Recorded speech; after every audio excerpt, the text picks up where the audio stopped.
ठेकेदारांकडून defender car आमदारांना दिल्याच्या प्रकरणात आता काँग्रेसचे प्रदेशाध्यक्ष हर्षवर्धन सपकाळ यांनी मोठा दावा केलेला आहे।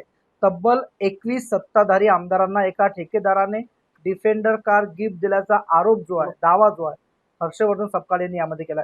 स्वतः आमदार संजय गायकवाड यांना जी डिफेंडर कार त्यांनी मध्यंतरी पूजा केली होती ती 22वी आहे की 21वी आहे असा देखील प्रश्न त्यांनी उपस्थित केलाय। नेमकं काय याच्यामध्ये घडतंय आपण स्वतः जाणून घेऊयात। आमदार संजय गायकवाड आपल्यासोबत।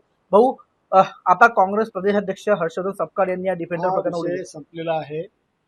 त्या ठेकेदाराने सांगितलं 1.5 कोटीचं त्यांनी कर्ज काढलं, पण 40 लाख त्यांनी दुसरी गाडी विकून भरले, त्याच्यामुळे तो विषय संपलेला आहे। 21 आमदार तो प्रदेशाध्यक्ष रिकामचोट आहे, त्यांना काय त्याच्याकडे पुरावा असेल तर तसा द्यावा, पण मला वाटते हे त्याचे सगळे खोटं विषय आहे। आणि तो हे जे बोलला की मी आमदार होतो, माझ्या गाडीवर सिंबल नव्हता, आमदार खासदार सिंबल लावून फिरतात, मग 5 वर्ष त्याच्या गाडीला सिंबल होतात, त्याच्याच काँग्रेस पक्षाचा आमदार बुलढाण्यात गाडी घेऊन फिरतो, त्याच्या गाडीला सिंबल आहे। देशात आणि महाराष्ट्रात जेवढे काँग्रेसचे आमदार खासदार आहेत प्रत्येकाच्या गाडीला सिंबल लागलेला आहे।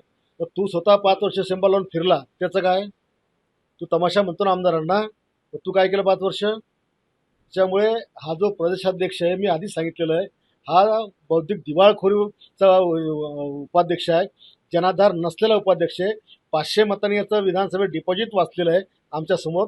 त्याच्यामुळे हा जो काही बिनबुडाचे आरोप करतो याला काही तथ्य नाही आहे। 21 आमदारांना डिफेंडर कार दिला गेल्याचा आरोप त्यांनी नवीन केलेला आहे। सिद्ध करावं त्याने, आरोप करताना सिद्ध केले पाहिजे।